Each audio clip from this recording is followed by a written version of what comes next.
बंदी छोड़ सतगुरु रामपाल जी परमेश्वर जी की जय हो।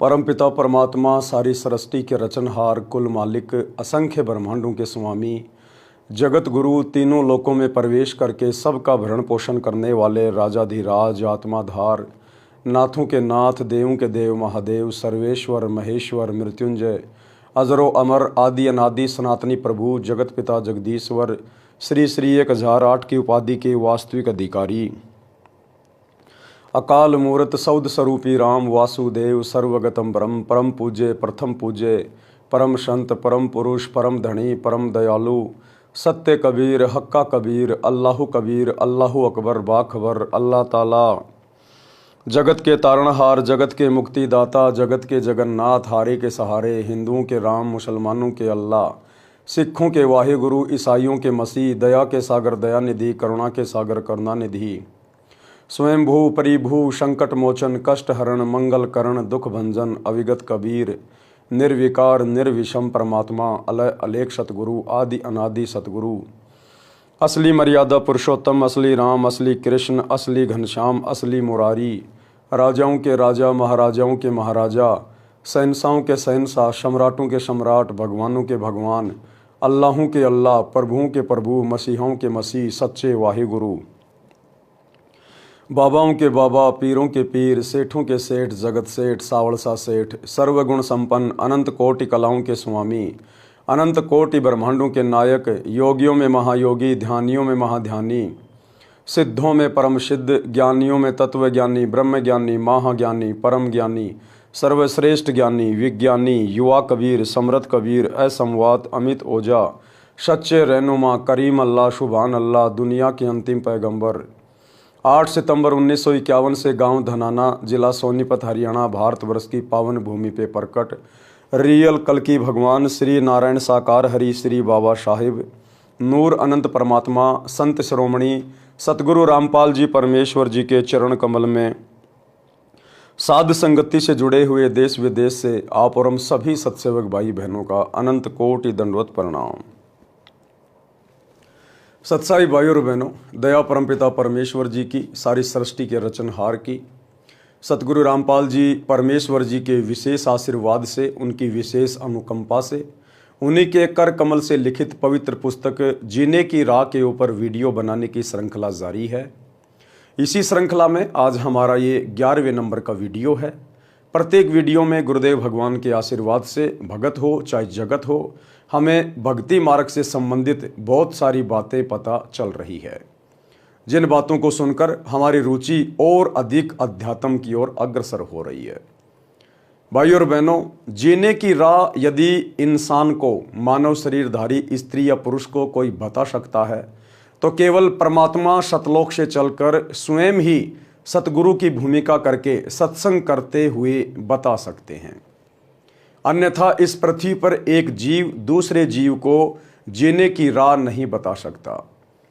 जीने की राह केवल यही नहीं है, बचपन में खेले कूदे बड़े हुए पढ़ाई करी, उससे थोड़े बड़े हुए शादी हुई बच्चे हुए उनका पालन पोषण किया बुढ़ापा आया और फिर मर गया। नहीं, असल में जीने की राह है इस मनुष्य जन्म से भक्ति पूर्ण करके और मोक्ष प्राप्त करवाना, क्योंकि ये मनुष्य जन्म हमें सिर्फ और सिर्फ परमात्मा की सतभक्ति करके जन्म मरण के रोग से छुटकारा प्राप्त करने के लिए ही मिलता है।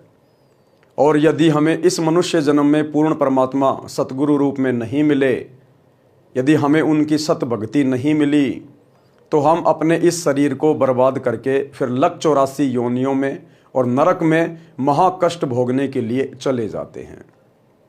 आज इस पृथ्वीवासियों का सौभाग्य है कि ये कलयुग की बिचली पीढ़ी है, भक्ति युग है, परमात्मा स्वयं सतगुरु रूप में धरती पे प्रकट हैं। मौका बिल्कुल भी ना गंवाएं, किसी के कहने से ना चलें, देखा देखी में ना सोचें ना विचार करें।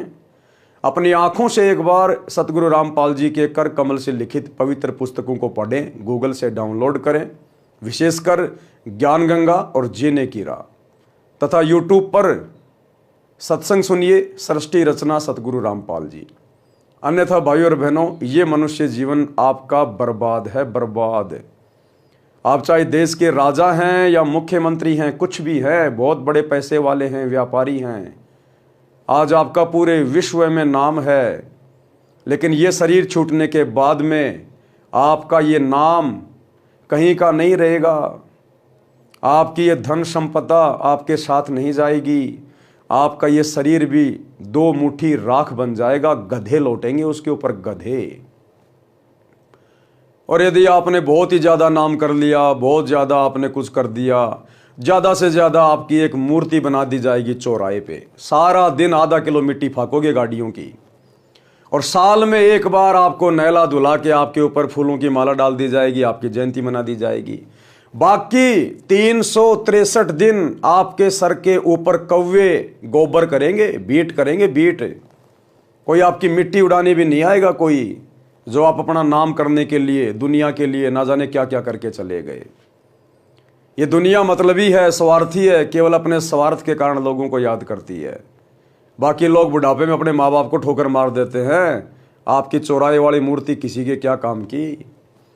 तो भाइयों और बहनों, यदि नाम भी करना है तो भक्ति मार्ग में करो।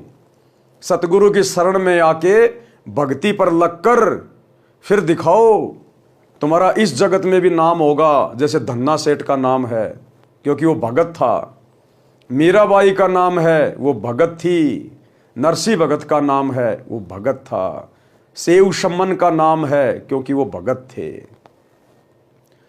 बाकी तो दुनिया अपने दादा परदादाओं को साल में एक बार याद करती है जब उनके श्राद्ध आते हैं, उनको भी कोई याद नहीं करता। तुम बाहर वालों को कौन याद करेगा। इसलिए सच्चा सतगुरु धरती पे प्रकट है, आप और हमारा सौभाग्य है। तो सतगुरु रामपाल जी के सत्संग अपने मोबाइल पर, यूट्यूब पर सुनना शुरू करें और अपने जीवन को धन्य बनाएं। तो पिछले वीडियो में गुरुदेव भगवान ने हमें किस प्रकार से समझाया कि घर घर में लड़ाई झगड़ा है, घर घर में कलह है। कारण क्या है? संतों का अभाव। और यदि किसी ने किसी संत की शरण भी ग्रहण कर रखी है तो वो नकली है, वो शास्त्र विरुद्ध साधना बताने वाला संत है। उसके वचन में शक्ति नहीं है, उसकी भक्ति में वो शक्ति नहीं है जिससे आपकी घर की कलह मिट सके, आपका ये 84 लाख योनियों का कष्ट कट सके, आपके जन्म मरण का रोग समाप्त हो सके। उन शास्त्र विरुद्ध साधना बताने वाले आचार्य शंकराचार्यों के वश की बात नहीं है। जब तक सच्चे सतगुरु के सत्संग आपके घर में प्रवेश नहीं होंगे, जब तक सच्चे संत की आप शरण ग्रहण नहीं करेंगे, तब तक आपके संस्कारों में कोई बदलाव नहीं हो सकता। और इसी प्रकार से आपका घर लड़ाई झगड़े का केंद्र बना रहेगा। अकाल आकस्मिक दुर्घटनाएं होंगी आपके घर में। कभी युवा बेटा मर गया, कभी युवा बेटी मर गई, कभी एक्सीडेंट में पूरा का पूरा परिवार तबाह हो गया। वो आपके नकली आचार्य शंकराचार्य, पोप, पादरी आपको नहीं बचा पाएंगे। इसलिए सच्चे सतगुरु के सत्संग सुनना अति शीघ्र शुरू करें। तो आज हम आगे बढ़ते हैं पवित्र पुस्तक जीने की राह, पेज नंबर 80, पार्ट नंबर 11। गुरुदेव भगवान ने एक शब्द के माध्यम से हमारी आत्मा को जगाना चाहा है कि ये आत्मा रिश्ते नातों में उलझ कर बैठी है। ये मेरा जवाई, ये मेरी बेटी, ये मेरा बेटा, ये मेरी पुत्र वधू, ये मेरी सास, इन्हीं रिश्ते नातों में उलझ के बैठी है। और ना जाने कब वो सास मर जाए, कब वो दामाद मर जाए, कब वो बेटा बेटी मर जाए, एक सेकंड का भरोसा नहीं है। तो परमात्मा कहते मनुष्य जन्म प्राप्त करके सत भक्ति कर, कुछ सुकर्म कर ले। सुकर्म सुकर्म यही नहीं होता कुत्ते को रोटी डाल दी, गाय को रोटी डाल दी, किसी को कम्बल दे दिया, तीर्थों पे जाके घूम के आ गए। ये भी सुकर्म है, लेकिन इन सुकर्मों से हमारा अगला जन्म नहीं संवरेगा। अगला जन्म तो सच्चे सतगुरु की शरण में आके और उनके बताए अनुसार सुकर्म करने से सुधरेगा। तो क्या बताया गुरुदेव ने?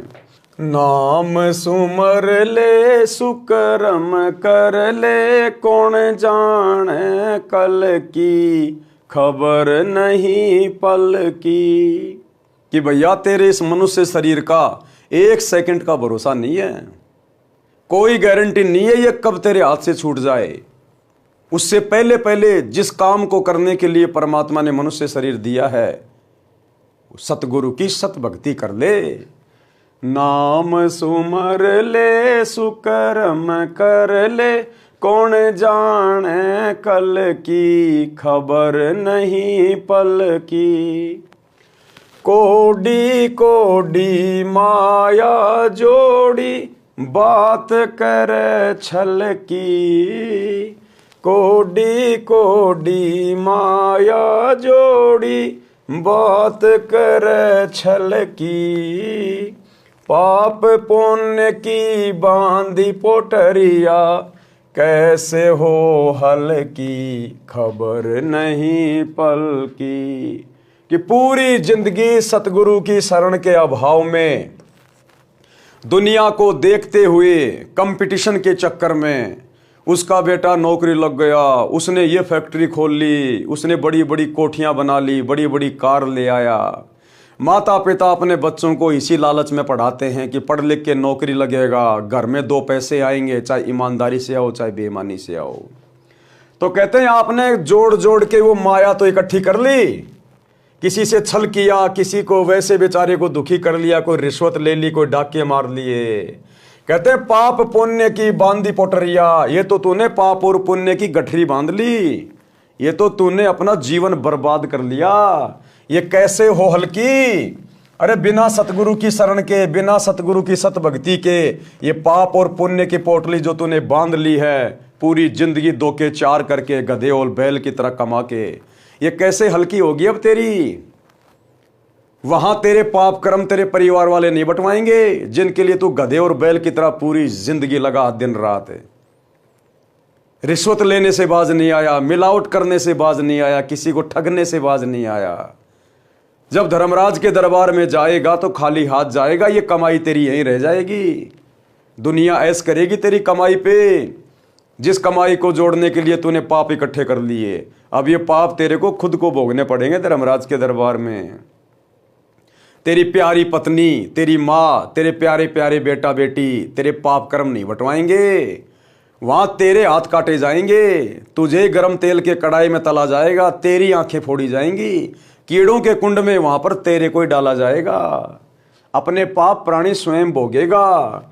अगर सतगुरु के शरण में आ जाता, नाम दीक्षा ले लेता, सत्संग सुनना शुरू कर देता, तो सतगुरु ज्ञान देता कि बेटा ऐसी गलती मत करना, ये 2 नंबर के काम ये मनुष्य योनि के लिए नहीं है, ये तो राक्षसों का स्वभाव है, राक्षसों का, जो दूसरों को दुखी करते समय कुछ भी नहीं सोचते। आप इंसान हो, स्त्री या पुरुष, हमें यह जन्म परमात्मा की प्राप्ति के लिए मिला है, और परमात्मा की प्राप्ति होगी सुकर्म करने से, सत्कर्म करने से, दान धर्म करने से। कबीरा आप ठगाइए और न ठगिए कोई, अरे आप ठगाए सुख होत हैं, औरों को ठगे दुख होए। तो साधु संत फिर हमें ये ज्ञान देंगे, ये शिक्षा देंगे। और जब हम सच्चे गुरु की शरण में आ जाएंगे तो फिर हमारे घर में कमी किस बात की। आगे से आगे परमात्मा हमारी जरूरतों की व्यवस्था करेगा। फिर भला हमने दुनिया को ठगने की जरूरत क्या है, झूठ बोलने की जरूरत क्या, चोरी करने की, मिलावट करने की आवश्यकता क्या पड़ जाएगी, जब हमारा सतगुरुदेव भगवान हमें किसी चीज के भरोसे रहने नहीं देगा। अन्यथा संतों की खोज क्यों की जाती है, भक्ति क्यों की जाती है। अगर भक्ति करते करते भी यदि वही दुख है, वही संकट है, वही परेशानियां हैं, इंसान के विचारों में कोई बदलाव नहीं आ रहा, शुक्रम करने की प्रेरणा मन में नहीं उठ रही, इसका मतलब वो संत नकली है, वो सत्संग नकली है, उसको तुरंत त्याग देना चाहिए और तुरंत सच्चे सतगुरु की शरण में आके अपनी आत्मा का कल्याण करवाना चाहिए। एक बार सत्संग सुनना शुरू करें सतगुरु रामपाल जी के, आपके संस्कार चेंज होना शुरू हो जाएंगे। आपको 1-2 महीने बाद में स्पष्ट दिखाई देने लगेगा कि मैं तो बारूद के ढेर पे बैठा था, बारूद के ढेर पर, और सोच रहा था मैंने तो पैसे कमा लिए, दुनिया को ठग लिया। आपको आत्मग्लानि होने लगेगी कि मैंने तो कोरा पाप इकट्ठा किया, पाप, दुनिया को लूट लूट के, झूठ बोल बोल के, 2 नंबर के काम और मिलावट कर करके। और जिस दिन सतगुरु की शरण में आ जाएंगे फिर देखना, शौपन में भी आपको बेईमानी नहीं सूझेगी, शौपन में भी डरोगे रिश्वत लेते हुए, उल्टे काम करते हुए, क्योंकि ये परम संत है, इनके वचन में शक्ति है। आगे गुरुदेव क्या कहते हैं, मात पिता परिवार भाई बंधु ये त्रिया मतलब की। त्रिया कौन? स्त्री। मात पिता परिवार भाई बंधु ये त्रिया मतलब की। चलती बरिया कोई न साथी या माटी जंगल की खबर नहीं पल की। कहते हैं जिस परिवार और कुटुंब के चक्कर में, जिनके पालन पोषण के ही चक्कर में तू दिन देखता ना रात गधे और बैल की तरह कमाए जा रहा है, कमाए जा रहा है, घर भरे जा रहा है। कहते अंत समय में जब तू यहां से शरीर छोड़ के जाएगा, जब तेरा शरीर मिट्टी बनेगा, तो कहते हैं चलती बरिया कोई ना साथी, तेरा कोई साथी नहीं होगा। अकेला आया था अकेला जाएगा। आत्मा का कल्याण करवाने आया था और पाप कर्मों की गठरी बांध के चल दिया बिना सतगुरु की शरण के। तो कहते हैं अंत समय में ना तो तेरे वो परिवार काम आएगा, ना बेटा बेटी, ना तेरी पत्नी, ना तेरा वो धन, कुछ तेरे काम नहीं आएगा। वही परिवार वाले तेरे को उठा के फूक फाक के आ जाएंगे, 2-4 दिन रोलेंगे धोलेंगे, फिर वो स्त्री कोई दूसरा अपना खत्म कर लेगी और वो परिवार वैसे ही चलेगा जैसे पहले चल रहा था। जिस परिवार की जिम्मेदारी लेके तू दिन रात टेंशन में रहता था, मैं मर जाऊंगा तो परिवार कैसे चलेगा, मेरे बेटा बेटी का क्या होगा। वो बेटा बेटी बड़े आनंद से रह रहे हैं, कोई दिक्कत नहीं है। दुनिया के माता पिता मरते हैं, 2-4 दिन का रोना धोना होता है, उसके बाद वो परिवार वैसे चलता है। सब अपनी अपनी किस्मत लिखवा के लाते हैं, कोई माँ बाप के भरोसे नहीं आता है। ये तो हम लोग फालतू की ठेकेदारी ले रहे, फालतू की ठेकेदारी। ठीक है, माता पिता की भी जिम्मेदारी निभानी है, बाल बच्चों का भी पोषण करना है। परमात्मा ये नहीं कहते कि माता पिता को छोड़ दो, परिवार को छोड़ दो या जिम्मेदारी ना निभाओ। नहीं, सारे काम करो, नेक नीति ईमानदारी से करो, लेकिन साथ में जो मुख्य काम था उसको क्यों भूल गया? भक्ति को। अरे मुख्य काम तो भक्ति है ना, तू भक्ति करने के लिए आया था ना इस धरती पर। ये माता पिता तो कल को गधे बनेंगे, वहां भी मिल जाएंगे। औरत कल को कुत्ते बनेंगे, वहां भी मिल जाएगी। बेटा बेटी जानवरों की योनि में मिल जाएंगे। परमात्मा कहते हैं मात पिता मिल जाएंगे, लख 84 माही, ये सतगुरु की सेवा और भक्ति फेर मिलन की नहीं। ऐसा सतगुरु और ऐसा ज्ञान और ऐसा मोक्ष का मार्ग भाई तुझे अन्य योनियों में नहीं मिलेगा। ये तो मनुष्य जन्म में भी बड़ा दुर्लभ है, बड़ा दुर्लभ है। आपके दादा परदादा मर गए चले गए, आज वो भूत बने फिर रहे हैं जिनके आप श्राद्ध निकाल रहे हो। ये सतगुरु उनको प्राप्त नहीं हुआ। आज जो मनुष्य शरीरधारी है उनका सौभाग्य है, अपना रोग कटवा सकते हैं जन्म और मरण का। तो ये सतगुरु पशु योनि तो छोड़ दीजिए, पशु योनि में तो कोई भक्ति कर ही नहीं सकता। मनुष्य योनि में भी मिलना अति दुर्लभ है, अति दुर्लभ। लेकिन आज ये सतगुरु बेहद सुलभ है। अगर जरा सा दिमाग लगा लिया जाए, महीना 2 महीना अगर यूट्यूब पर इनके सत्संग सुन लिए जाएं, सृष्टि रचना को अच्छे से समझ लिया जाए, तो जीवन धन्य हो जाएगा, जीवन धन्य। आपका वो परिवार भी, आपके बच्चों का पालन पोषण भी परमात्मा के आशीर्वाद से इतने अच्छे तरीके से होगा, आपके आड़ोसी पड़ोसी गांव वाले देखते रह जाएंगे कि ये भाई साहब करता कुछ नहीं है और इसके घर में ठाट बाट हो रहे हैं। और पहले बैल से ज्यादा कमा रहे थे, बैल से ज्यादा, गधे से ज्यादा, और फिर भी हमारे खर्चे पूरे नहीं हो रहे थे। इसलिए दुनिया सतगुरु को ढूंढती है, लेकिन रॉन्ग नंबर लग जाता है दुनिया का। नकली सतगुरु उसे अपनी चपेट में ले लेते हैं, आत्माओं को फंसा के बैठ जाते हैं। गांव गांव में बैठे ये नकली पाखंडी आचार्य शंकराचार्य। सच्चे सतगुरु की शरण ग्रहण करनी पड़ेगी, तब देखना जीवन में आनंद, मंगल ही मंगल। तो परमात्मा कहते हैं बेटा अंत में अकेला जाएगा, वो तेरा परिवार, तेरे बेटा बेटी, तेरी जिम्मेदारियां सब यहीं धरी के धरी रह जाएंगी।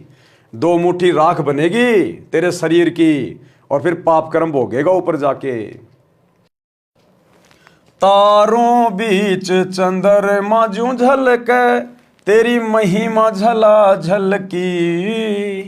तारों बीच चंद्रमा जूं झलके, तेरी महिमा झला झलकी।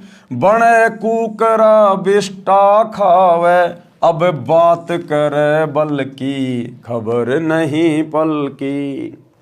देखो कितने प्यार से समझा रहे हैं गुरुदेव कि आज कोई प्रधानमंत्री बना है, कोई राष्ट्रपति बना है, कोई बहुत बड़ा उद्योगपति है, कोई पैसे वाला है, कोई मंत्री है, कोई संतरी है, आज उनकी बहुत ज्यादा महिमा है। जहां भी जाते हैं दुनिया ले लेके मोबाइल उनकी फोटो खींचने लग जाती है, सेल्फियां लेने लग जाती है। जहां जाते हैं वहां उनका आदर सम्मान होता है, गले में मालाएं डाली जाती है, तालियां बजाई जाती हैं। परमात्मा कहते हैं बिना सतगुरु की भक्ति के ये तेरी झूठी महिमा बेटा किसी काम नहीं आएगी। आज तो तेरी महिमा ऐसी हो रही है जैसे तारों के बीच में चंद्रमा की होती है। रात्रि में तारों में जैसे चंद्रमा अलग ही दिखाई देता है ना, आज इस दुनिया में आम इंसानों में, आम प्राणियों में आज तेरी महिमा ऐसे हो रही है। फलाने देश का राष्ट्रपति, प्रधानमंत्री, मुख्यमंत्री, उद्योगपति, वो क्रिकेटर, वो हीरो, वो हीरोइन, कहते हैं आज तेरी महिमा बड़ी जबरदस्त हो रही है। लेकिन एक सतगुरु की शरण में ना आने से ये महिमा तेरी रहेगी कितने दिन? चलो मान लिया जब तक तेरा शरीर है 60 साल का, 70 साल का, तू मंत्री बन लिया, प्रधानमंत्री बन लिया, दुनिया तेरी फैन हो रही है, तेरी महिमा बन रही है, और जब शरीर छूटेगा तब कहां जाएगा? फिर तेरे ऊपर परमात्मा का नियम लागू होगा, परमात्मा का विधान लागू होगा। सीधा 84 लाख योनियों में तेरे को डाला जाएगा। और 84 लाख योनियों में क्या बनेगा? कुत्ता। क्या खाएगा? टट्टी, गोबर। कहते बने कुकरा बिष्टा खावे और इब बात करे, बल्कि वर्तमान में तो धरती तोल रहा है। सेनाएं तेरे आगे पीछे रहती हैं, बॉडीगार्ड तेरे आगे पीछे चल रहे हैं, तेरे पास रहने की कमी नहीं, खाने की कमी नहीं, एरोप्लेन में यात्राएं कर रहा है, दुनिया तेरी फैन है। और शरीर छूटने के बाद में कुत्ता बनेगा, गोबर खाएगा, टट्टी खाएगा, दुनिया की गालियां खाएगा, कुत्ता कुत्ता। कहते कहां गई वो तेरी महिमा? तू देख नहीं रहा क्या? ये दुनिया भर के कुत्ते, गधे, सुअर, बैल ये क्या खा रहे हैं, कैसे रह रहे हैं, कैसे कैसे कष्ट में अपना जीवन व्यतीत कर रहे हैं? क्यों भाई? अरे इन जानवरों ने ऐसा क्या बुरा कर दिया जो बेचारे ये इतना कष्ट भोग रहे हैं? आत्मा तो इनके अंदर भी है, सुख दुख इनमें भी है, मोह ममता इनके अंदर भी है। ये इतना दुखी क्यों? और इंसान तू इतना सुखी क्यों? ये वही अफलातून है, ये गधे, कुत्ते, बैल, ऊंट, ये वही राजा, महाराजा, मंत्री, प्रधानमंत्री, वो क्रिकेटर, वो बॉलीवुड वाले, ये है वो जो पूरी जिंदगी अपनी झूठी महिमा करके चले गए और अंत समय में इनकी ये दुर्गति हो रही है। आज एक सच्चे सतगुरु की भक्ति ग्रहण ना करने के कारण है, क्योंकि सतगुरु के भक्ति के बिना संस्कार नहीं कटते। 84 लाख योनियों का कष्ट नहीं कटेगा, ये चक्कर नहीं कटेगा। और 84 में चक्कर काटने के बाद फिर तेरे को नरक में ठोका जाएगा। नरक में गरुड़ पुराण पढ़ लेना, नरक क्या होता है। तो कहते हैं संसार की झूठी महिमा है, 4 दिन की झूठी महिमा। आगे की सोच, आगे की नाम सुमर ले, शुक्रम कर ले, कौन जाने कल की, खबर नहीं एक पल की। आगे क्या कहते हैं परमात्मा? ये संसार रहन का सुपना, जैसे ओश बूंद जल की, सत्य नाम बिना सब साधना, गार्या दल दल की, खबर नहीं पल की। कि ये दुनिया, ये संसार, कहते हैं ये तो एक रात्रि के सपने के जैसी है। जैसे हम लोगों को रात्रि में सौपन आता है, हम सेठ बन जाते हैं, राजा बने हैं, दिल्ली बंबई में घूम रहे हैं, हवाई जहाज में घूम रहे हैं, बड़े बड़े होटलों में खा रहे हैं, और जैसे सुबह सपना समाप्त होता है, आंखें खुलती हैं, कुछ भी तो नहीं, ना दिल्ली ना बंबई, वही टूटी चारपाई पे पड़ा है, वहीं अपने बेड पे पड़ा है। कहां गई वो जहां घूम रहा था तू रात को सौपन में, राजा महाराजा बन के, सेठ बन के? परमात्मा कहते हैं वो रात्रि का सपना घंटे 2 घंटे का। अरे ये जीवन भी तो एक सपना है, ये थोड़ा सा लंबा है। ये किसी का 30 साल का, किसी का 40 साल का, जिसकी जितनी उम्र है वो केवल सपने में जी रहा, सपने में, क्योंकि परमानेंट नहीं है। तेरे दादा परदादा देख ले, तेरी पीढ़ियां देख ले, कोई 60 साल जिया, कोई 70 साल, कोई 80 साल, कोई 100 साल। तू कितने दिन जिएगा? जाना तो तेरे को भी पड़ेगा। जैसे उनके सपने टूट गए ऐसे तेरे भी टूटेंगे। जिस दिन तेरी मौत आएगी उस दिन तेरा ये सपना टूट जाएगा। फिर तू हकीकत में खड़ा मिलेगा धर्मराज के दरबार में नंगा होके अपना अकाउंट करवाने के लिए। और धर्मराज तो एक ही बात कहेगा, ला भैया भक्ति, अरे भक्ति ला, भक्ति धन, कबीरा सब जग निर्धना, धनवंता ना कोई, और धनवंता सो जानिए जिसके पास राम नाम धन होए। तू कहेगा जी मैंने तो भक्ति करी नहीं, मुझे तो पता ही नहीं था। नहीं पता तो चल नरक में, चल गधा कुत्ता सुअर की योनियों में। कितना समझा के भेजा था तेरे को, वहां पर तेरी पूरी फिल्म चला दी जाएगी असंख्य जन्मों की, कि देख हाथ जोड़ रहा था, ये भगवान एक बार मनुष्य जन्म दे दे, ये परमात्मा अब की बार तेरी भक्ति करूंगा और कुछ नहीं करूंगा, कोई फालतू काम नहीं करूंगा। क्योंकि उस समय हमें हमारे असंख्य जन्मों का ज्ञान होता है कि हमने कितने जन्म बर्बाद कर दिए, स्त्री या पुरुष बनकर, राजा महाराजा बनकर। फिर वहां जाने के बाद कुछ नहीं बनेगी। इसलिए उस लाइन में खड़ा ना होना पड़े, वहां पर शर्मिंदगी ना हो, नरक में ना जाना पड़े, 84 में ना जाना पड़े, उसके लिए वो दयालु परमात्मा स्वयं सतगुरु बन के आता है और अपना सत ज्ञान देता है कि भाई मान जा, सुधर जा। अगर तुम लोगों को नहीं पता है तो कम से कम संतों की बातें सुन लो। संतों को आगे पीछे सब कुछ पता होता है, क्योंकि संत त्रिकालदर्शी होते हैं, उनकी दिव्य दृष्टि काम करती है, उन्हें तुम्हारे भविष्य का पता है, आगे पीछे का। इसलिए संत धरती पर आकर निस्वार्थ भाव से परमार्थ के लिए प्रचार करते हैं। संतों को किसी से क्या मतलब है। लेकिन सच्चा सतगुरु केवल एक समय में पूरे विश्व में एक ही होता है, और आज केवल सतगुरु रामपाल जी हैं। तो परमात्मा कह रहे हैं भैया उस समय तेरे साथ में ये बनेगी, ये संसार रैन का सपना यानी रात के सौपन जैसा है।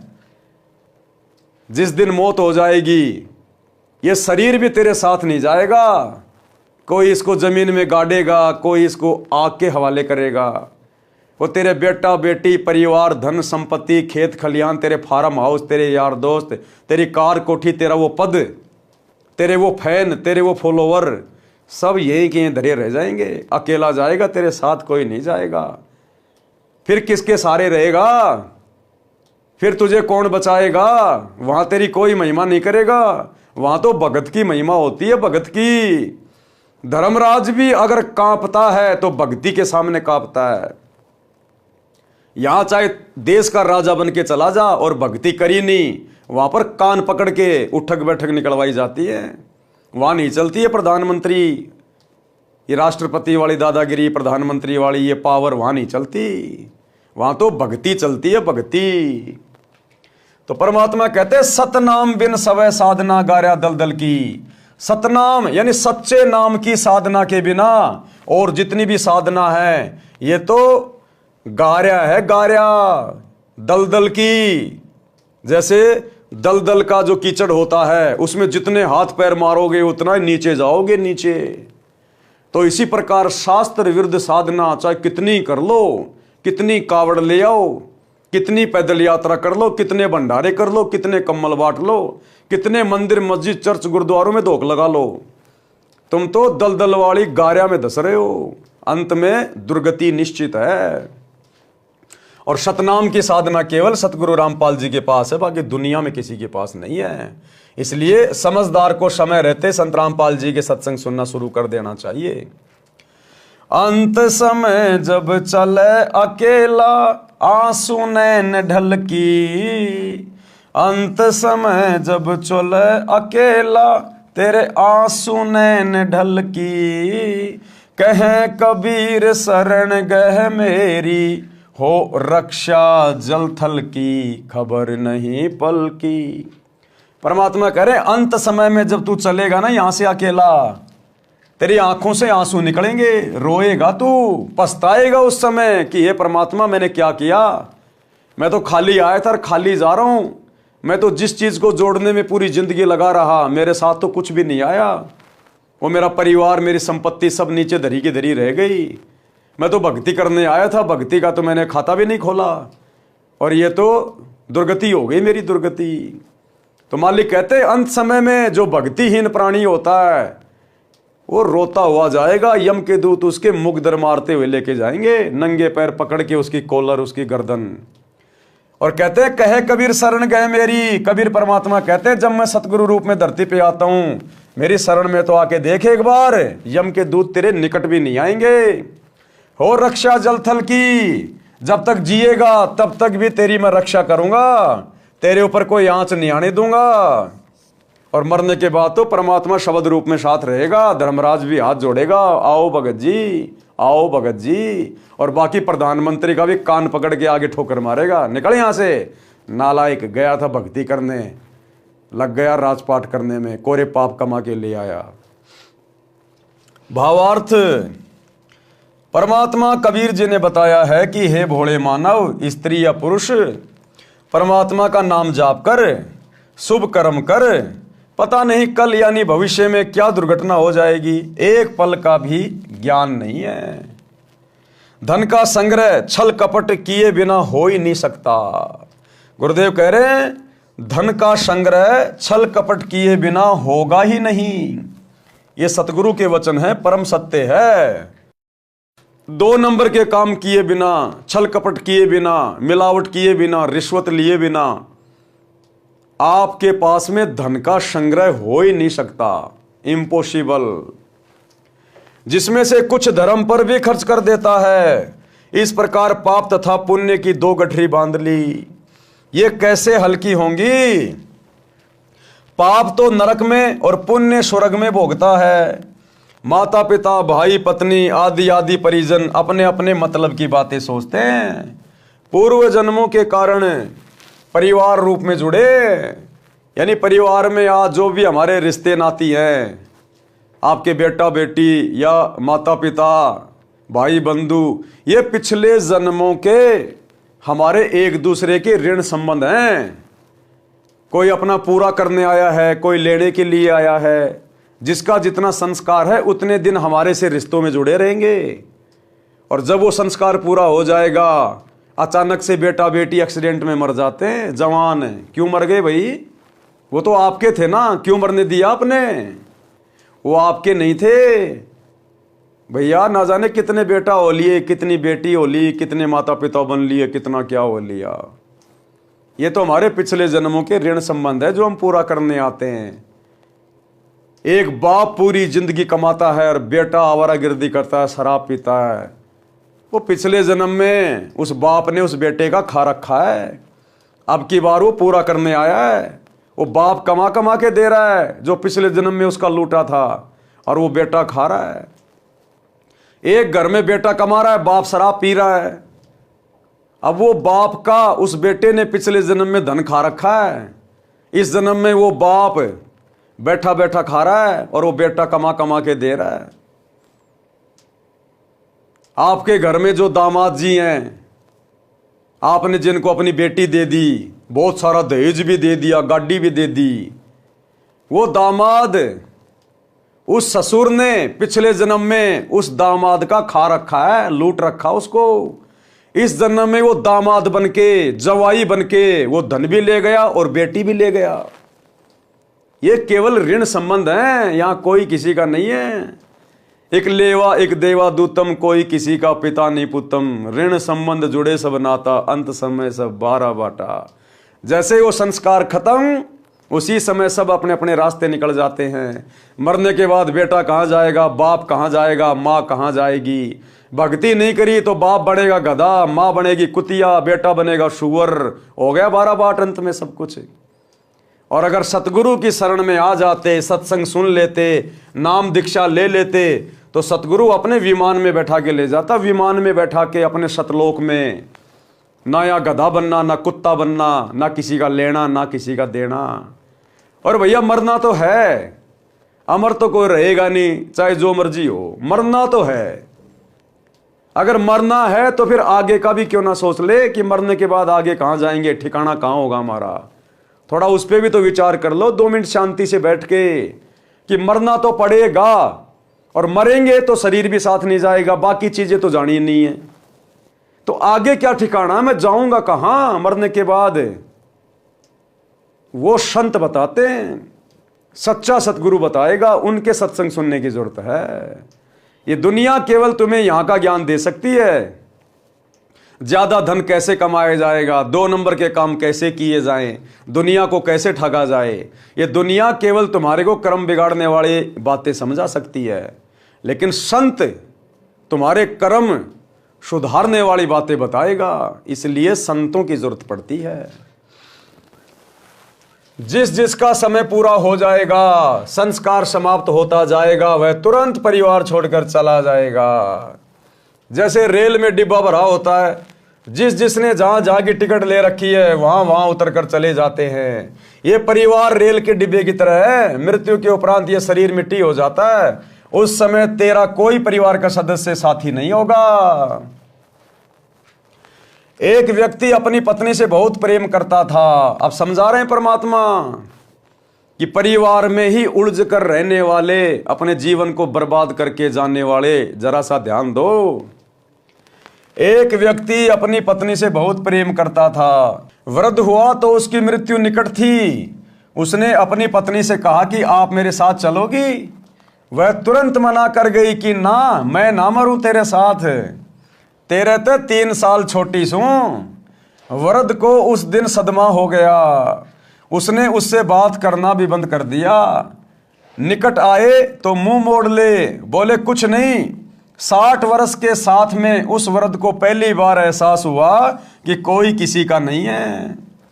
यदि उस वृद्धा को समझ होती और वास्तविक प्रेम होता तो कहती कि मुझे भी साथ ले चलना। वृद्ध ने क्या साथ ले जाना था, वो तो मजाक कर रहा था, कोई साथ थोड़ी लेके जाना था। उसका मन खुश हो जाता, आसानी से मर जाता। समय से पूर्व वृद्धा को कौन मारता। इससे सिद्ध है कि वास्तविक प्रेम की बातें दूर की कोडी हैं, सब स्वार्थ के कारण जुड़े हैं, स्वार्थ के कारण। हे मानव, पूर्व जन्म के जप तप तथा धर्म संस्कार से वर्तमान में मंत्री, प्रधानमंत्री या उच्च अधिकारी बनकर ऐसे सुशोभित हो रहा है जैसे रात्रि में तारों के बीच में चांद की शोभा होती है। यदि सत्संग विचार नहीं सुने तो आत्मज्ञान के बिना परमात्मा की भक्ति ना करके भविष्य के जन्म में कुत्ता बनकर बिष्टा यानी गोबर टट्टी खाएगा। बड़े कुकरा खावे बिष्टा। अब तू अपने बल यानी शारीरिक शक्ति, पद की ताकत की बातें करता है, फिर पशु बनकर महान कष्ट उठाएगा। नर से फिर तू पशुआ कीजे, गद्दा बैल बनाई। मरने के बाद क्या होगा भक्तिहीन प्राणी का? नर यानी इंसान से फिर तू पशु बनेगा, गधा कुत्ता सुअर बनेगा, बैल बनेगा, ऊंट बनेगा। तेरे नाक में नाथ डाली जाएगी, फोड़ फोड़ के खेत में जोता जाएगा। नर से फिर तू पशुआ कीजिए, गद्दा बैल बनाई। और ये 56 भोग कहाँ मन बोरे, कुरड़ी चरने जाई। आज छोटा मोटा कोई अधिकारी बन के, कोई पद पोस्ट प्राप्त करके और अपनी ताकत का जो अहंकार करता है ना, बेवजह लोगों को परेशान करता है। कहते हैं बिना भक्ति के अगले जन्म में ऊंट बनेगा, बैल बनेगा। तेरे नाक को फोड़ के नाथ डाली जाएगी, रस्सा डाला जाएगा और यूं खींच खींच के चलाया जाएगा तेरे को, खींच खींच के। बिना सतगुरु की भक्ति के कितनी बड़ी आफत मोल ले रहा है। शब्दार्थ, जो मनुष्य स्त्री या पुरुष सत्य भक्ति शास्त्र अनुसार गुरु से दीक्षा लेकर नहीं करता, वह मृत्यु के पश्चात पशु जीवन प्राप्त करता है। वह गधे या बैल के शरीर प्राप्त करता है। मानव शरीर में स्वादिष्ट भोजन खाता था। गधा बनने के पश्चात अच्छा खाना भी नहीं मिलता।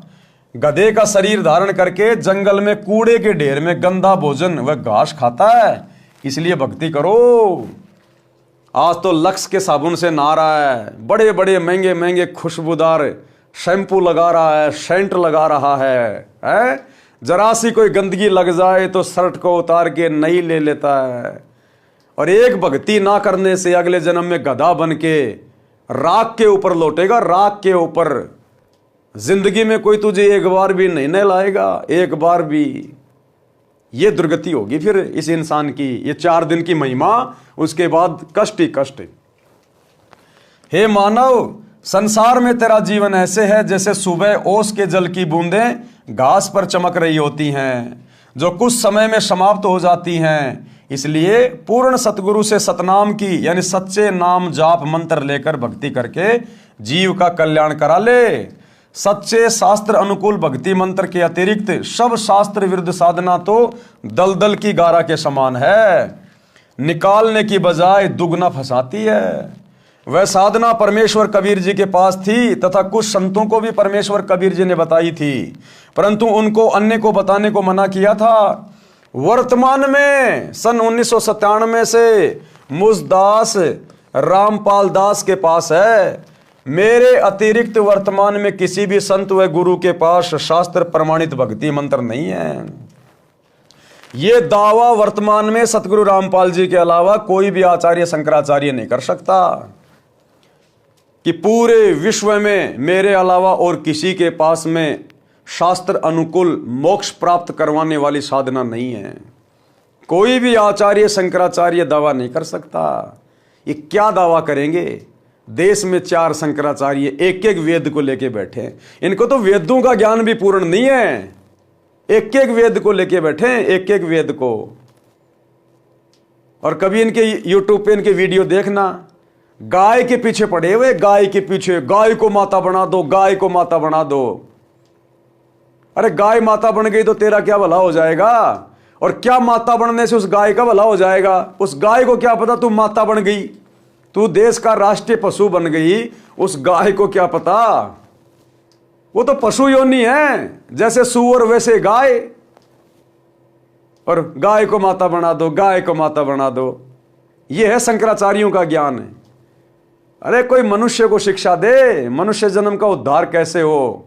नहीं तो ये शंकराचार्य और उनके फॉलोअर अगले जन्म में गाय बन के घूमेंगे, बैल बन के घूमेंगे। ये हाल है भाई और बहनों इन संतों का। इसलिए सतगुरु रामपाल जी के अलावा पूरे विश्व में वर्तमान में ये शास्त्र अनुकूल साधना और किसी के पास नहीं है। आओ दीक्षा लो और अपना तथा अपने परिवार का जीवन सफल बनाओ। यदि आप जी ने मेरे यानी रामपाल दास के अतिरिक्त किसी अन्य पंथ के संत या गुरु से दीक्षा ले ली तो वही बात होगी कि आसमान से गिरे और खजूर में अटके। अब ये सत्संग सुन के, ये ज्ञान सुनकर, ये पुस्तकें पढ़कर यदि आपने कहीं और से दीक्षा ले ली, किसी और नकली काल के दूत के जाके फंस गए तो आसमान से गिरे और खजूर में अटके, वहीं की वहीं रह जाओगे, वहीं की वहीं। घर के रहोगे ना घाट के। मैं लेखक पहले गांव-गांव में सत्संग करता था, यानी सन 1994 से सन 1993 से सतगुरु रामपाल जी जब तक ये करोथा का आश्रम नहीं बना था 1999 में, तब तक गांव-गांव जाकर आदरणीय गरीबदास जी के ग्रंथ साहिब का पाठ करते थे और 3 दिन का सत्संग किया करते थे। मेरा सत्संग सुनते जो आत्मा को हिलाकर रख देता है, मेरे से नाम दीक्षा नहीं लेते, अन्य संतों से दीक्षा लेते थे, वहां से कोई लाभ नहीं हुआ।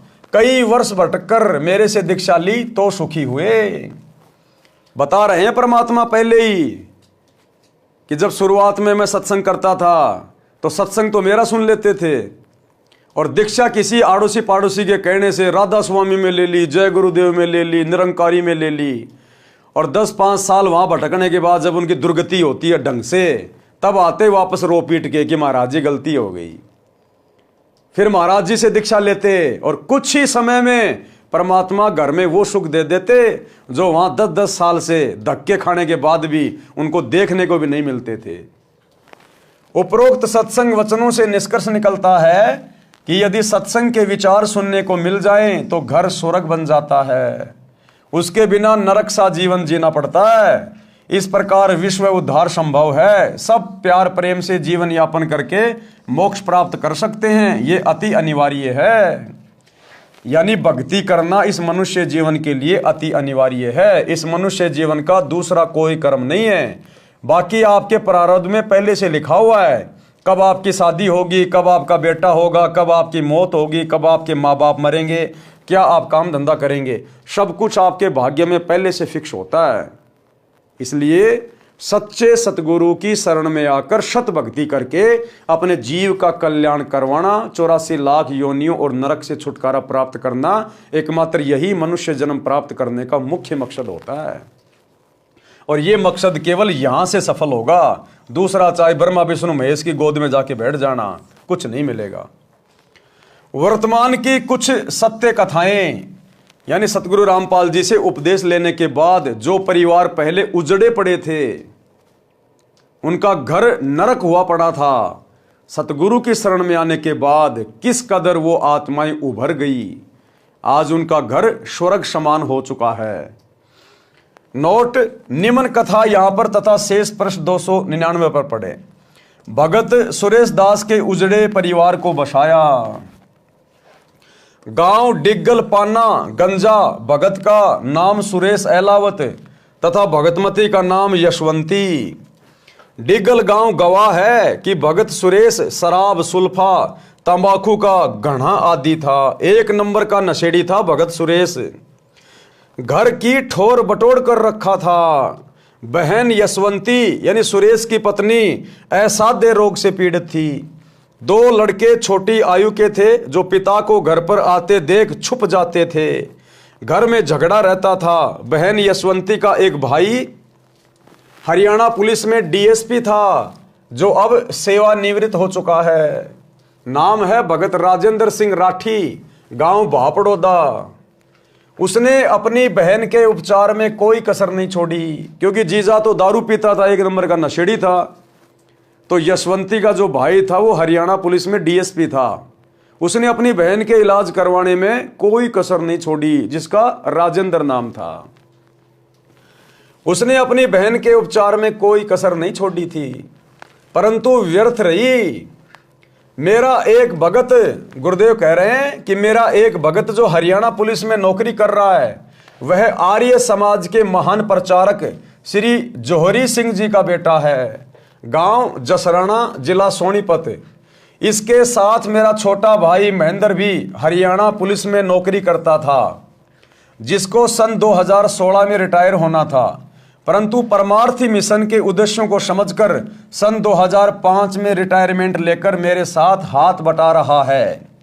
मेरा भाई एसपी रोहतक का ड्राइवर था। क्या कह रहे गुरुदेव? मेरा भाई एसपी रोहतक का ड्राइवर था। भगत जयवीर मलिक डीएसपी झज्जर का ड्राइवर था। दोनों जब मिलते थे तो मेरा भाई उससे इस ज्ञान की चर्चा करता था। पहले तो आर्य समाजी होने के कारण भगत जयवीर जी बहुत दुखी हुए, अपने आचार्यों से मिले, परंतु अंत में सत्य को आंखों देखकर मान लिया कि सच्चाई यही है। कहाँ? सतगुरु रामपाल जी के पास। भक्ति अगर कहीं है तो केवल यही है। उसने सन 1994 में मेरे से दीक्षा ले ली। सन 1995 से 1996 तक भगत राजेंद्र सिंह राठी झज्जर में कार्यरत थे तथा जयवीर जी उनके ड्राइवर थे। भगत राजेंद्र जी का एक भाई पुलिस में नौकरी करता था। बहन यशवंती वाली बीमारी उसको भी थी, जिस कारण से सन 1995 में उसकी मृत्यु हो गई थी। ड्राइवर के नाते भगत जयवीर जी भी डीएसपी के साथ उनके घर गए। सब हालात का ज्ञान हुआ। वापस आने पर एक दिन जयवीर जी ने डीएसपी साहब से निवेदन किया कि आप अपने परिवार को बचाना चाहते हो तो संत रामपाल जी से दीक्षा ले लो। पहले तो नहीं माना, परंतु ट्रायल करने के लिए अपनी बहन यशवंती को अपने छोटे भाई सुखबीर के साथ दीक्षा दिलाने के लिए भेजा। ये दास रामपाल दास सिंचाई विभाग में जूनियर इंजीनियर जेई के पद पर कार्यरत था। गुरुजी के आदेश से दीक्षा देने लगा तथा प्रचार करने लगा। मिशन के उद्देश्य से परिचित होकर जनहित तथा जगहित में सन 1995 में नौकरी से त्यागपत्र देकर प्रचार प्रसार में लग गया। यानी गुरुदेव भगवान ने सन 1995 में अपनी जेई की नौकरी से त्यागपत्र दे दिया इस परमार्थ के लिए। त्यागपत्र हरियाणा सरकार द्वारा स्वीकृत है। गांव गांव में संत गरीबदास जी महाराज की वाणी का अखंड पाठ करता था, सत्संग करता था। 3 दिन यह अनुष्ठान चलता था। ज्ञान समझाकर बुराई छुड़वाकर दीक्षा देता था, जिस कारण उपदेशी को आश्चर्यजनक लाभ होता था। इसी क्रम में एक दिन सन 1996 में गांव पंजाब खोड़ दिल्ली में भगत जगदीश जी के घर पाठ चल रहा था। भगत जगदीश भी प्रथम श्रेणी का शराबी उत्पाती शराब पीता था तथा डीटीसी दिल्ली में नौकरी करता है। उसकी पत्नी की लाइलाज बीमारी भी मुजदास से दीक्षा लेने के पश्चात ठीक हो गई थी। कर्ता परमात्मा है, उसकी शक्ति संत के माध्यम से आती है। जैसे तार द्वारा बिजली आती है, तार बिजली नहीं है, इसी प्रकार संत परमात्मा भले ही नहीं है परंतु तार अवश्य होता है। उस समय बहन यशवंती की जीभ काम करना बंद कर गई थी। उस राजेंद्र की बहन थी यशवंती, उसकी जीभ भी बिल्कुल काम करना बंद कर गई थी। उसको बोले हुए कई दिन हो गए थे। वह गूंगी हो चुकी थी। सुखवीर जी अपनी बहन को साथ लेकर शाम के समय भगत जगदीश जी के घर आए। मेरे को सब समस्या बताई। वे दोनों भाई बहन रात्रि में सत्संग सुनकर वहीं रुक गए। बहन यशवंती को नाम दिया, प्रसाद खिलाया। सुबह उठकर वह अपने भाई से बोली, भाई मैं बोलने लग गई हूं। वो यशवंती जो भयंकर बीमारी से पीड़ित थी, उसके भाई राजेंद्र ने, डीएसपी ने दुनिया भर का पैसा लगा दिया लेकिन ठीक नहीं हुई। अंत में उसकी जुबान भी काम करना बंद कर गई, गूंगी हो गई। और जिस दिन सतगुरु रामपाल जी से रात्रि के समय नाम लिया, प्रसाद खाया और जाकर सो गई, सुबह उठी तो अपने भाई से बोली, भाई मैं तो बोलने लग गई, मैं तो स्वस्थ हो गई, मैं ठीक हो गई हूं। यह चमत्कार देखकर दोनों भाई बहन उपस्थित व्यक्तियों जो सत्संग सुनने और भोग लगाने के समय पहुंचे थे, सबको बता रहे थे कि कमाल हो गया। उसके पश्चात डीएसपी साहब ने तथा सर्व परिवार तथा रिश्तेदारों ने दीक्षा ली। आज सब सकुशल हैं, भक्ति कर रहे हैं। भगत सुरेश प्रथम श्रेणी का शराबी था, जिसके घर पे पाठ चल रहा था, सत्संग चल रहा था। अपनी पत्नी को ठीक हुआ देखकर सत्संग में आने लगा। शराब तथा सर्व नशा त्याग कर नाम लेकर सुधर गया। उस समय तक कोई आश्रम नहीं बनाया था, गांव गांव में प्रचार किया जाता था। अब बहन यशवंती के परिवार की पूरे डिग्गल गांव में मिसाल है। सुरेश चौधरी भगत बन गया, जो एक नंबर का शराबी था। सारी बुराई त्याग दी। दोनों लड़के दिल्ली पुलिस में एक ही दिन सिपाही भर्ती हो गए, केवल सतगुरु के आशीर्वाद से। अन्यथा वो परिवार नरक बन गया था, नरक। उस यशवंती की तो अकाल मृत्यु होनी थी और वो थोड़े दिनों बाद में शराब पी पी के मरना था। और दोनों बच्चे उसके भीख मांग मांग के खाने थे, भीख मांग मांग के। उस परिवार की ये हालत होनी थी। लेकिन सतगुरु की शरण में आने से, सत्संग सुनने से आज वो परिवार आबाद हो गया, आबाद। दोनों लड़के दिल्ली पुलिस में एक ही दिन सिपाही भर्ती हो गए। लोगों को लगा होगा कि पैसे देकर भर्ती कराए होंगे, परंतु ये सत्य है कि एक पैसा भी किसी को नहीं दिया। आप स्वयं जांच कर सकते हैं। दोनों लड़कों के विवाह में 1 रुपया से अधिक कुछ नहीं लिया। ये भी जांच का विषय है। ऐसे ऐसे अनेकों उदाहरण हैं। ये कहानी बताने का मेरा उद्देश्य ये है कि जैसे गीता अध्याय 16 श्लोक 23 और 24 में कहा है कि शास्त्र विधि को त्याग कर मनमाना आचरण करने वाले को तो कोई लाभ परमात्मा से नहीं मिलता। और सतगुरु रामपाल जी के अलावा धरती पर जितने भी शंकराचार्य, आचार्य, मंडलेश्वर, गिरी, पुरी, नागा, ओगड़, वैष्णव, शैर, जितने भी ये पंथ वाले हैं, जितने भी ये साधु संत महात्मा हैं, श्री राम कथा कहने वाले, श्री कृष्ण लीला कहने वाले, रामायण का पाठ करने वाले, यानी एक सतगुरु रामपाल जी को छोड़कर आज धरती पर कोई संत या सतगुरु या गुरु कहलाने का अधिकारी नहीं है। उनके पास में शास्त्रों के अनुसार साधना नहीं है। वे मनमुखी भक्ति कर रहे हैं और तुम लोगों से करवा रहे हैं, और अंत में तुम सबका जीवन नरक बना के छोड़ देंगे, नरक बना के। आज घर घर में भक्ति हो रही है और घर घर में दुख है, कष्ट है, अकाल मृत्यु है, लड़ाई झगड़ा है। क्या खाक काम आ रही हो भक्ति? अरे वो देवी देवता जिनकी भक्ति कर रहे हैं, कौन से दिन काम आएंगे फिर? तो भाई और बहनों, सच्चे सतगुरु की शरण में आने से ही बात बनेगी, अन्यथा धरती पर भक्ति नहीं है। शास्त्रोक्त भक्ति करने से परमात्मा की शक्ति से सर्व असंभव कार्य भी सिद्ध हो जाते हैं, मोक्ष भी मिलता है। ऋग्वेद मंडल 10 सूक्त 161 मंत्र 2 में भी प्रमाण है कि परमात्मा की भक्ति करने वाले का असाध्य रोग भी नष्ट हो जाता है। परमात्मा की भक्ति करने वाले का असाध्य रोग भी, यानी जिस रोग का कहीं कोई इलाज ना हो, डॉक्टर हाथ खड़े कर लें, वो रोग भी सच्चे सतगुरु की भक्ति शुरू करने से समाप्त हो जाता है। आपने हॉस्पिटलों के भी चक्कर काटने की जरूरत नहीं है। अब इतना सब कुछ बिल्कुल निःशुल्क, फ्री, मुफ्त। लेकिन भैया आ वही पाएगा सतगुरु की शरण में जिसके पिछले जन्म के संस्कार मजबूत हैं। परमात्मा कहते हैं सकल पदार्थ है जगमाही, कर्महीन नर पावत नाही। जो कर्महीन होगा वो सतगुरु के विषय में चाहे उसको कितना समझा दो, उसके कान पर जू भी नहीं रेंगेगी। वो तो इसी प्रकार से अपना जीवन बर्बाद करके जाएगा और अपने परिवार का भी। यदि रोगी मौत के निकट भी पहुंच गया हो तो सत्य भक्ति करने वाले को स्वस्थ करके परमात्मा 100% यानी 100 साल की आयु प्रदान कर देता है। यानी भक्त पूरी आयु जीवित रहता है। जैसे पहले बिजली का विस्तार नहीं हुआ था तो आटा हाथ से चलने वाली चक्की से माता बहनें पीसा करती थी।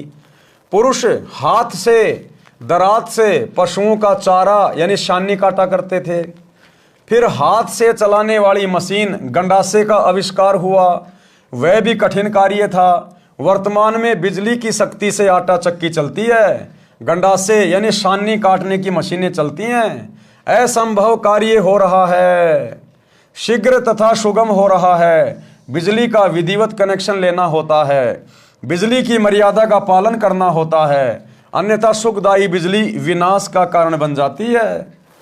जिस प्रकार आपने घर में बिजली का कनेक्शन ले लिया, अब बिजली का कनेक्शन लेने के बाद आपके सारे काम आसान हो जाएंगे।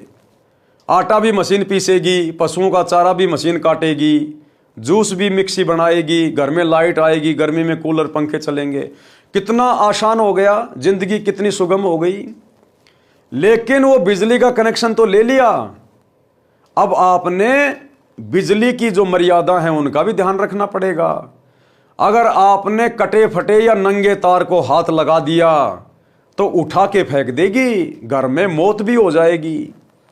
ठीक इसी प्रकार आपने सतगुरु का ज्ञान समझकर सतगुरु से नाम दीक्षा तो ले ली, लेकिन अब आपने उनकी मर्यादाएं भी निभानी पड़ेंगी। जो जो मर्यादा सतगुरु हमें बताएंगे कि आपने क्या भक्ति करनी है, क्या नहीं करनी है, क्या क्या आपने धर्म कर्म करने हैं और क्या क्या सावधानियां रखनी हैं, ताकि आपका नाम खंड ना हो जाए, मर्यादा टूट ना जाए। अगर मर्यादा तोड़ोगे तो सतगुरु की भक्ति से फिर कोई लाभ नहीं होगा। कनेक्शन ले लिया और आपने अपनी लाइन को खराब कर दिया किसी कारण से, तो घर में फिर बिजली नहीं आएगी, सारी सुविधा बंद हो जाएंगी। तो भक्ति लेने के बाद में मर्यादा बहुत जरूरी है, कंपलसरी है। इसी प्रकार परमात्मा का कनेक्शन लेना पड़ता है, यानी सच्चे सतगुरु से नाम उपदेश लेकर अपना जो कनेक्शन है वो भक्ति से जोड़ना पड़ेगा। इसी प्रकार परमात्मा का कनेक्शन लेना पड़ता है और परमात्मा की मर्यादाओं का पालन करना होता है, तब सर्व सुख तथा मोक्ष परमात्मा देता है। मर्यादा भंग होने से परमात्मा की शक्ति आनी बंद हो जाती है, सर्व सुविधाएं मिलनी बंद हो जाती हैं। डिग्गल गांव के व्यक्ति उन झूठे आचार्यों की बात को सत्य मानकर करोथा आश्रम में जाने वाले अपने गांव वालों को रोकते थे। तो भगत सुरेश जी तथा बहन यशवंती जी हाथ जोड़कर गांव के उन व्यक्तियों से कहते थे कि गामराम मारो चाहे छोड़ो, हम आश्रम में जाना बंद नहीं करेंगे। हमारा तो घर वहीं से बसा है, नहीं तो हम आज उजड़ गए होते। परमात्मा ने उनकी सच्ची भक्ति का फल भी ऐसे ही दे रखा है। सत्संग न सुनने से सर्वनाश हुआ। अब एक तो आपने कथा सुन ली कि सत्संग सुनने से, सच्चे गुरु की शरण में आने से किस प्रकार उजड़ा हुआ घर भी आबाद हो गया, और सत्संग ना सुनने से, सतगुरु की शरण में ना आने से कैसे आबाद परिवार भी बर्बाद हो जाते हैं। कबीर राम नाम कड़वा लागे और मीठे लागे दाम, भाई दुविधा में दोनों गए या माया मिली ना राम। शब्दार्थ, सत्संग न सुनने वाले मानव स्त्री पुरुष को परमात्मा के विधान का ज्ञान नहीं होता, जिस कारण से उनको परमात्मा के विषय में चर्चा भी अच्छी नहीं लगती है। धन संग्रह करना अच्छा लगता है, जिस कारण से उनको दोनों से हाथ धोने पड़ते हैं। यानी उससे न तो परमात्मा मिलता है और न ही मृत्यु के पश्चात धन भी यहीं रह गया, उसके दोनों ही हाथ से निकल गए। पंजाब प्रांत में मेरे यानी रामपाल दास के पूज्य गुरुदेव जी का आश्रम तलवंडी भाई की नामक कस्बे में है। उनके सतलोक चले जाने के पश्चात उनका दास रामपाल दास महीने के दूसरे रविवार को सत्संग करने जाता था। मेरे गुरुदेव जी के कुछ शिष्य तलवंडी भाई की कस्बे के सेठ भी हैं। उनका रिश्तेदार शुक्रवार को एक वृद्धा की मौत पर शोक व्यक्त करने सपरिवार आया था।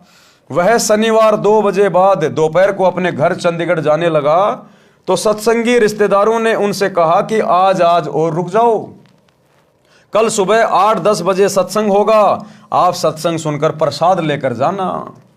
यानी जहां गुरुदेव सत्संग करने जा रहे थे तो वहां पर उनका कोई रिश्तेदार आया हुआ था जिनके घर पे सत्संग था। पैसे वाला था, बड़ी पार्टी थी, बिजनेस करता था, मारुति गाड़ी में सपरिवार आया हुआ था। उनके घर में कोई मौत हो गई थी, इसलिए शोक व्यक्त करने आया था। तो जब वो जाने लगा तो भक्तों ने कहा जी आज और रुक जाओ, 10-11 बजे गुरु जी का सत्संग है, 2-3 घंटे सत्संग होगा, सुन के आराम से चले जाना आप जी।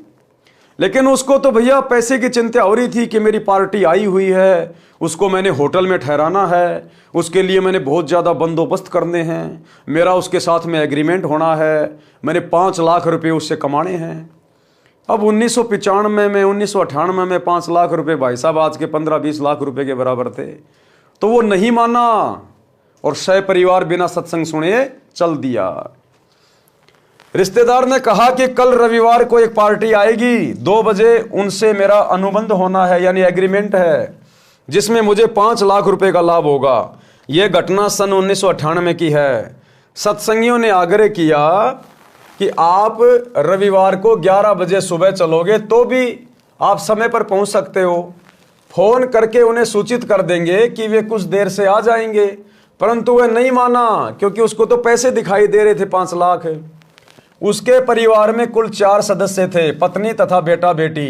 चारों अपनी मारुति कार में सवार होकर चंडीगढ़ के लिए शनिवार को रवाना हो गए। चंडीगढ़ से कुछ पहले अंबाला शहर के पास एक बजरी का भरा ट्रक खराब हालत में खड़ा था। उसके पिछले टायर निकाल रखे थे, जैक लगा रखा था। माया के लोभी को केवल 5 लाख का ही लाभ नजर आ रहा था। यानी वही बातें सोचता हुआ गाड़ी चला रहा था, पार्टी आएगी, एग्रीमेंट करूंगा, उस बिजनेस में मुझे 5 लाख रुपए मिलेंगे, 5 लाख से फिर ये करूंगा वो करूंगा। कार पूरी गति से चला रहा था। कार उस बजरी के भरे ट्रक के नीचे घुस गई, जैक हट गया, पूरा परिवार कुचल गया। बड़े दुख के साथ कहना पड़ रहा है कि यदि सत्संग सुनने के लिए रुक जाता तो ये नाश नहीं होता। माया के बिना तो काम चल जाता, परंतु काया के बिना यानी शरीर के बिना नहीं चलता, क्योंकि शरीर है तो परमात्मा की भक्ति करके आत्म कल्याण कराया जा सकता है।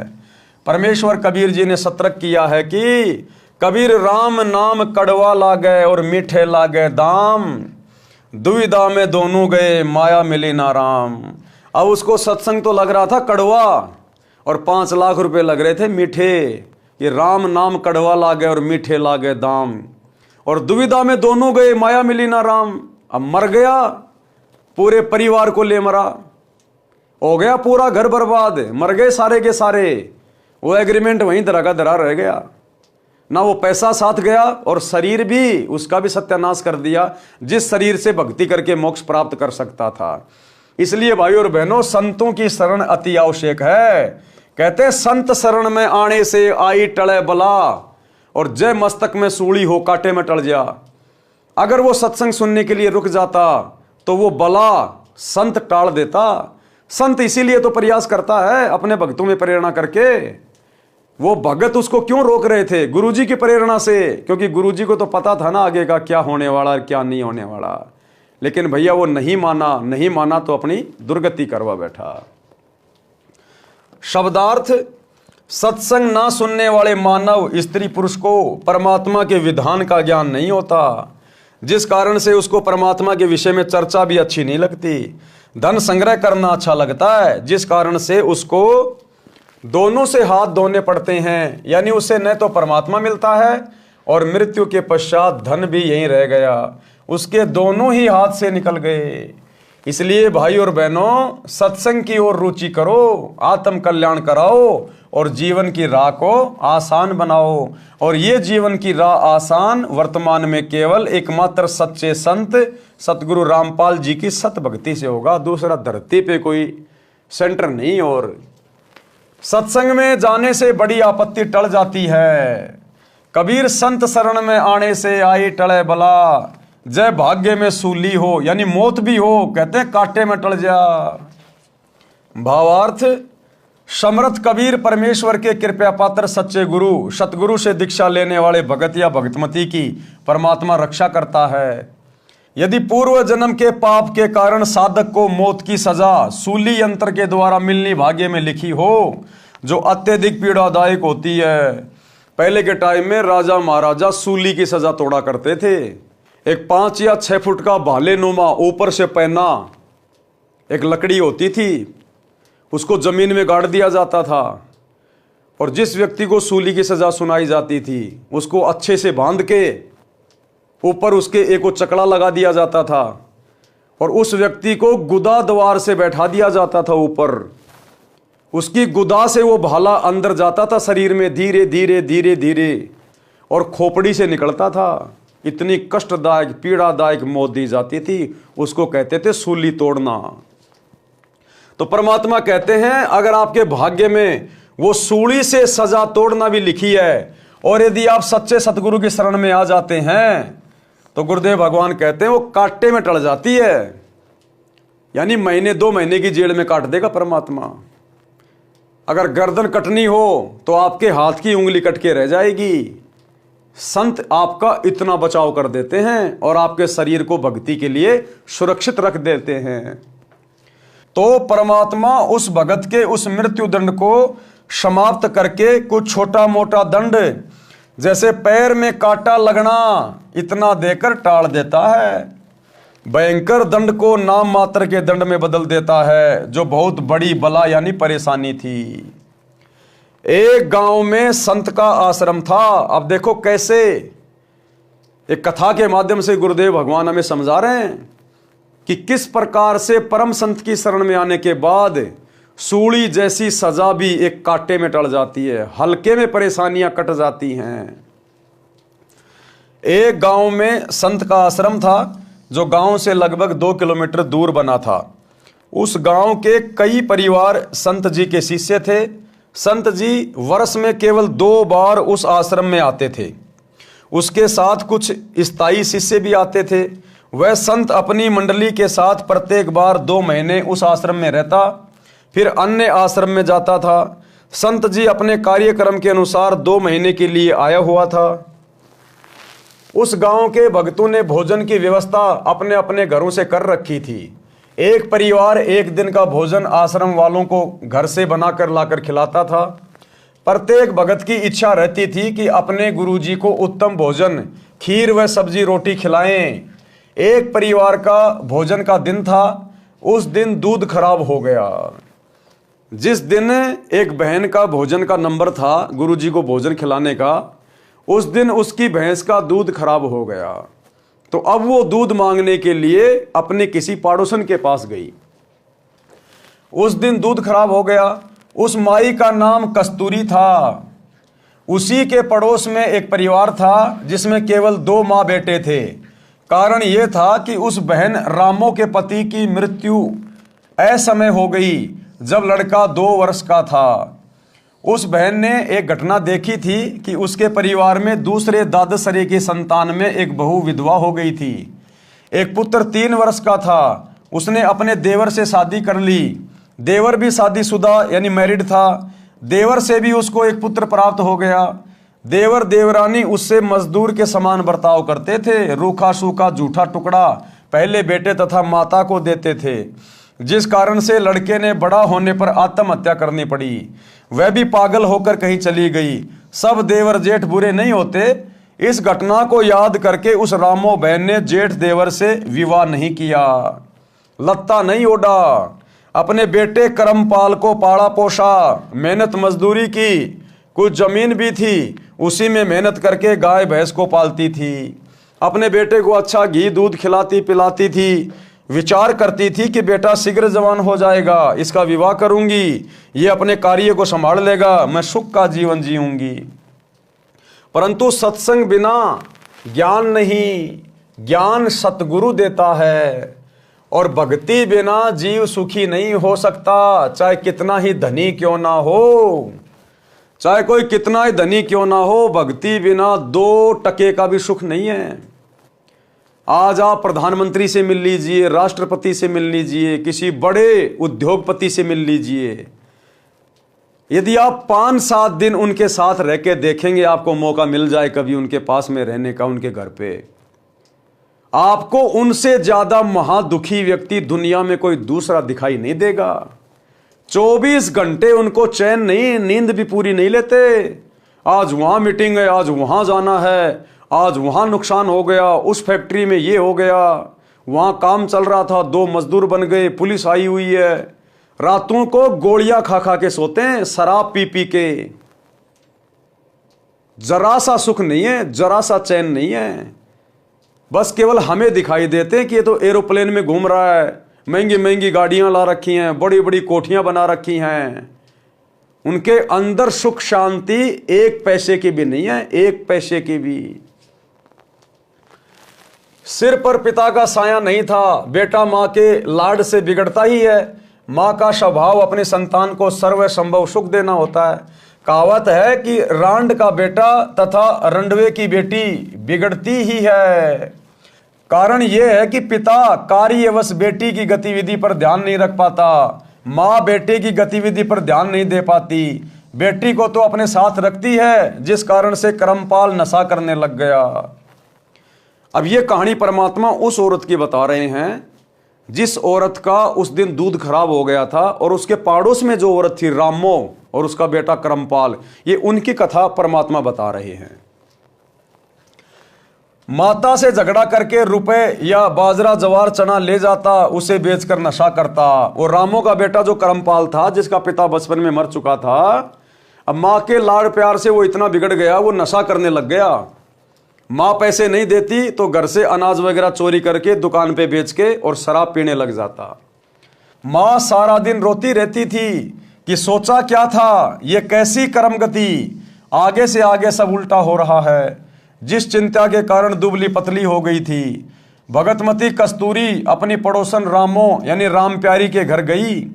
पहले कुशल मंगल की औपचारिकता करते हुए पूछा कि बेटा क्या कर रहा है, कैसे हो माँ बेटा।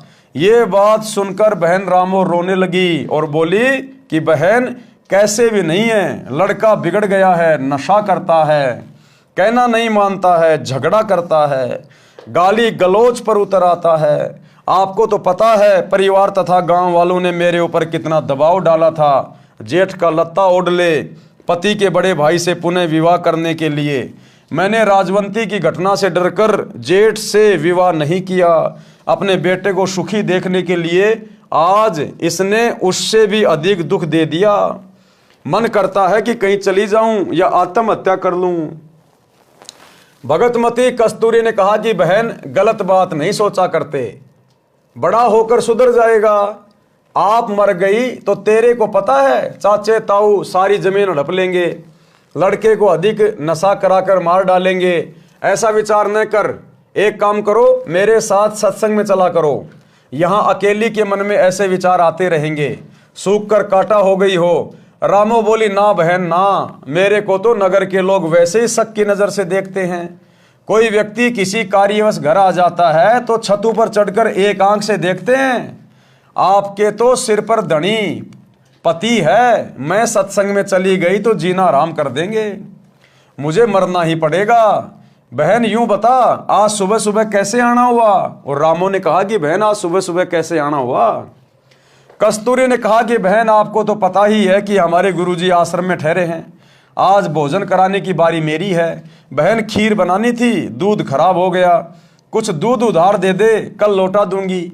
यह बात सुनकर बहन रामो में करंट सा आ गया और दूध निकालकर बाल्टी खूंटी से लटका रखी थी, उठकर सारा का सारा दूध कस्तूरी की बाल्टी में डाल दिया। कस्तूरी ने कहा कि बहन कुछ तो रख ले, रामो बोली, बहन ना जाने कौन से जन्म का पुण्य उदय हुआ है, मुझ निर्भाग का दूध पुण्य में लगेगा। बस बहन ले जा, संतों भक्तों को भोजन करा। कस्तूरी बहन आश्चर्यचकित थी कि सारा का सारा दूध तो मैं सत्संगी होते हुए भी नहीं दे सकती थी, किलो 2 किलो तो रखती।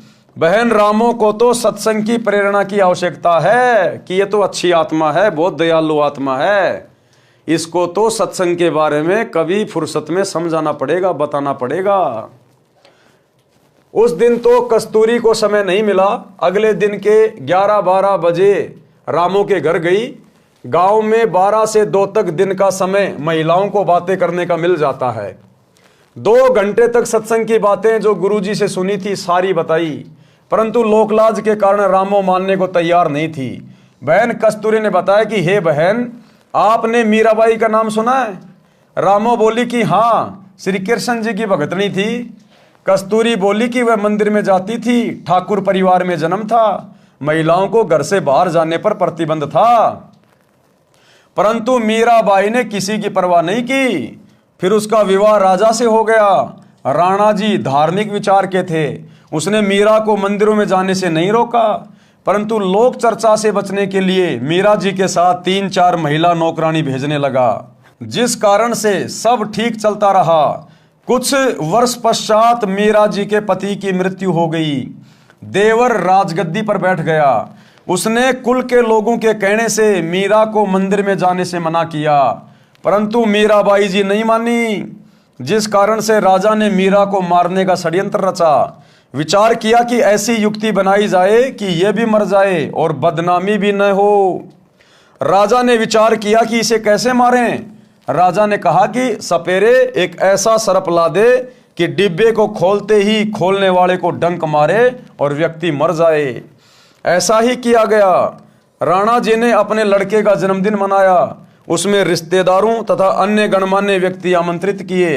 राजा ने मीरा जी की बांदी यानी नौकरानी से कहा कि ले, यह बेशकीमती हार है, मेरे बेटे का जन्मदिन है, दूर दूर से रिश्तेदार आए हैं, मीरा को कह दे कि सुंदर कपड़े पहनकर इस हार को गले में पहन ले, नहीं तो रिश्तेदार कहेंगे कि अपनी भाभी जी को अच्छी तरह नहीं रखता, मेरी इज्जत बेइज्जती का सवाल है।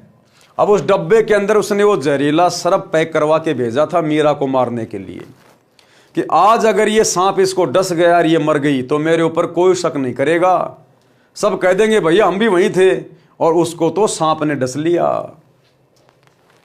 बांदी ने उस आभूषण के डिब्बे को मीराबाई को दिया और राजा का आदेश सुना दिया। उस आभूषण के डिब्बे में विशैला काले सफेद रंग का सर्प था। मीरा ने बांदी के सामने ही उस डिब्बे को खोला। उसमें हीरे मोतियों से बना हार था। मीराबाई ने विचार किया कि यदि मैं हार नहीं पहनूंगी तो व्यर्थ का झगड़ा होगा, मेरे लिए तो ये मिट्टी है। ये विचार करके मीरा जी ने वह हार गले में डाल लिया। राजा का उद्देश्य था कि आज सर्प डंक से मीरा की मृत्यु हो जाएगी तो सबको विश्वास हो जाएगा कि राजा का कोई हाथ नहीं है, हमारे सामने सर्प डसने से मीरा की मृत्यु हुई है।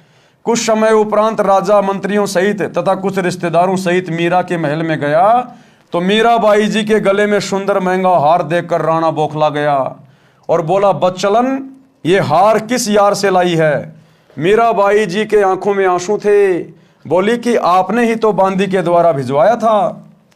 वही तो है। बांदी को बुलाया तथा पूछा कि वह डिब्बा कहाँ है। बांदी ने पलंग के नीचे से निकाल कर दिखाया, यह रहा राजा जी जो आपने भेजा था। राजा वापस आ गया। राजा ने सोचा कि अब की बार इसको विष में अपने सामने पिलाऊंगा, नहीं पिएगी तो सिर काट दूंगा। मीराबाई को विष से मारने की व्यर्थ कोशिश। तो भाई और बहनों, आज के वीडियो में हम केवल इतना ही लेंगे क्योंकि ये कहानी बहुत लंबी है, एक वीडियो में कंप्लीट नहीं हो सकती है।